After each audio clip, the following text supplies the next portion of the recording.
మహాపరిశుద్ధుడు అయిన ప్రేమ కలిగిన తండ్రి, ప్రభువా, మా జీవితాల్లో 10 మందిని ప్రభావితం చేసే విధంగా నాయనా మేము నిస్వార్థంగా జీవించాలి.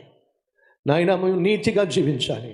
అటు జీవిత విధానాన్ని మాకు దయచేయండి అయ్యా. నీ సన్నిధిలో ప్రార్థన చేసే ప్రతి ఒక్కరి ప్రార్థన ఆలకించి వారి ప్రాణ, ఆత్మ, శరీరాల్లో ఉన్న ప్రతి అవసరాన్ని తీర్చండి అయ్యా. చదువుకుంటున్న బిడ్డలకు చదువులో విజయాన్ని ఇవ్వండి నాయన. వివాహ వయసు వచ్చిన బిడ్డలకు చక్కని సంబంధాన్ని అనుగ్రహించండి నాయన. వివాహం అయినప్పటికీ గర్భఫలము లేని దంపతులకు నీ మహా కనికరము చూపించి ఫలాన్ని ఇవ్వండి అయ్యా.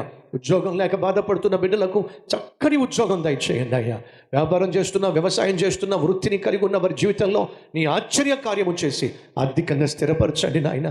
అనారోగ్యంతో బాధపడుతున్న ప్రతి శరీరాన్ని మీరు ముట్టి స్వస్థతను దయచేయండి. బాగు చేయండి ప్రభువా, బాగు చేయండి అయ్యా. నీకే మహిమ, ఘనత, ప్రభావము చెల్లిస్తూ యేసునామం పేరట వేడుకుంటున్నాం తండ్రి. ఆమె